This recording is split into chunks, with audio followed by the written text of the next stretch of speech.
Want this? Oh, thank you.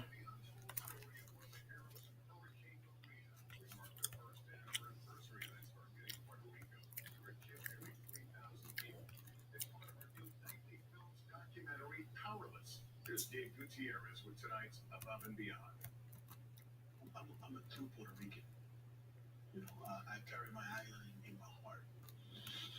A year ago, as Hurricane Maria closed in, Carlos Benitez says he was the last helicopter in the sky on a frantic mission. Were you evacuating some people before you? My cell phone never stopped ringing. At that point, did you think this was life or death? It was life or death. The monster storm left the island underwater and without power. But risking his own safety, Carlos got back in the air. There was no air traffic control. No air traffic control. I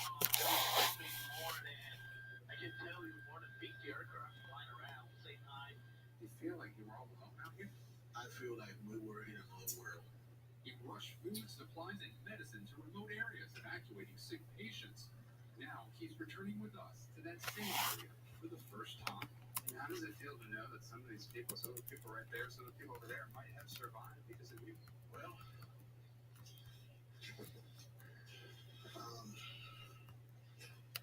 I just feel blessed. In the distance, Carlos sees two men still grateful for the generator who brought them. Oh, yeah. 1 year later, the power of Maria is still overwhelming. He's gonna say that. I feel blessed that I had the opportunity to give everything I had in my heart. I think Hurricane Maria made everyone stronger. Hurricane Maria changed our life. Gabe Gutierrez, NBC News, Agudas, Puerto Rico. There is more about Carlos and Puerto Rico as residents struggle to recover in our documentary Powerless. It's in the NBC News app on Roku, Amazon Fire, and Apple TV. That's nightly news for this Thursday. I'm Lester Holt for all. Of course, the Republican incumbent Bruce Rauner, Democratic challenger J.D. Pritzker, Libertarian Cash Jackson, and conservative candidate Sam McCann.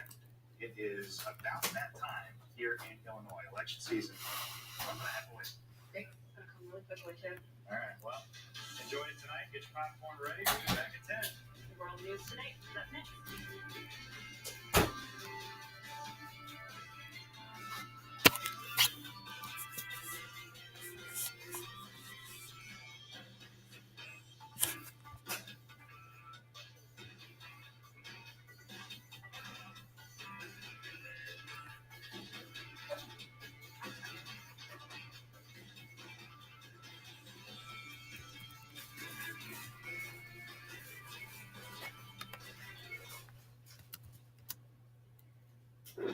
Tonight, several breaking stories as we come on the air. It now appears the American people will hear from Brett Kavanaugh's accuser. She's now asking for certain conditions, including her safety. When could this all happen? We're live on the Hill tonight with what we've now learned. The deadly workplace rampage today, a female worker opening fire, first outside, then inside, several dead. The massive police response. Breaking late today, sources telling ABC News the president's former fixer and personal attorney, Michael Cohen, has now sat down for hours of interviews with special counsel Robert Mueller's team. What Cohen was asked about. George Stephanopoulos said our team have now learned. The major security scare at an American airport. The man with a commercial license jumping a fence able to board a plane, an Airbus 200-passenger plane. What he was allegedly trying to do, authorities before the cameras just moments ago. The jogger attacked and killed in the nation's capital, and tonight the new surveillance just now showing the moment she goes into a restaurant for help after being attacked. Tonight, news on the alleged attacker. And your County tonight. 2 new iPhones out tomorrow. How to get the most money for the used iPhone you have right now. 3 important tips coming up tonight. This is ABC World News Tonight with David Muir. Good evening, and it's great to have you with us here on a very busy Thursday night. We have several developing stories as we come on, and we begin with the Supreme Court showdown. And tonight it does now appear that we will hear from Brett Kavanaugh's accuser. Dr. Christine Blasey Ford no longer holding out for an FBI investigation into her claims before she testifies, saying she will answer questions, but asking for certain conditions, including her safety. Judge Kavanaugh seen briefly today at the White House. He is reported to have been preparing in recent days for the questions he will be asked. So tonight, just how soon could this happen? Mary Bruce leading us off on Capitol Hill tonight. Tonight, Christine Blasey Ford says she's willing to tell the Senate that Supreme Court nominee Brett Kavanaugh sexually assaulted her. As today, anger roared through the halls of the Capitol. In an email to the Senate Judiciary Committee, Ford's lawyer writing she wishes to testify, provided that we can agree on terms that are fair and which ensure her safety. Ford and her children have been forced to leave their home to escape harassment, even death threats. Her lawyer says she is willing to answer questions next week, but a hearing on Monday is not possible.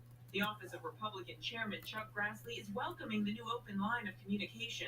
Grassley has said Ford could appear publicly or privately. We've gone beyond what we did the first day of just having the hearing she asked for, the open hearing she asked for, because we heard she might not want to come in that environment, so we offered one more closed session or 2 ways of doing it by transcript. But Republicans refused Ford's initial demand for an FBI investigation. Ford's lawyer says that investigation is still her strong preference, but she's no longer insisting on it. Earlier in the day, Democratic senators urged Ford to stand her ground. They should be able to start that investigation right now. But they don't seem willing to. If the American people speak out loud enough about how important this is to them, they might change their minds. And if they don't, Well, I think we've got to have to keep fighting. this high-stakes political battle is playing out with the critical midterm elections just weeks away. Lawmakers keenly aware their constituents are watching what they say and how they vote. And tonight, some Republicans are being slammed as tone-deaf. The Senate's most vulnerable Republican, Dean Heller of Nevada, defended Kavanaugh, referring to the sexual assault allegations as a little hiccup. And in South Carolina, Republican Congressman Ralph Norman is turning the debate into a joke. Did y'all hear the latest late-breaking news from the Kavanaugh hearings? Ruth Bader Ginsburg came out that she was groped by Abraham Lincoln. That moment from debate in South Carolina today. Mary Bruce lined back up on the Hill tonight, and Mary, President Trump and Senate Republicans do not want the FBI to investigate these sexual assault allegations against Judge Kavanaugh to, in essence, reopen his background check. But remind us tonight, what did President George H.W. Bush do when Anita Hill came forward with sexual harassment allegations against Clarence Thomas?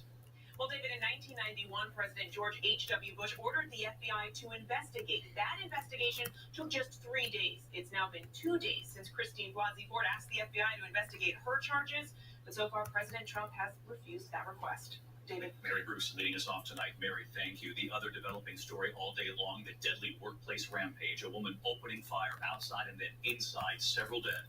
Gunfire prompting a massive show of force. SWAT teams moving in. This was about 30 miles outside Baltimore. 6 people shot, 3 dead before the woman took her own life. ABC's David Curley on the scene in Aberdeen, Maryland tonight. Sheriff's deputies and SWAT teams swarming the warehouse just after 9. I'm not exactly sure what's going on at location. We're being advised to be an active shooter. It's a Rite Aid distribution center 30 miles northeast of Baltimore. And the lone shooter, a 26-year-old female, Snosha Mosley, with a 9mm handgun and extra magazines she owned. Okay. Is the shooter a patient?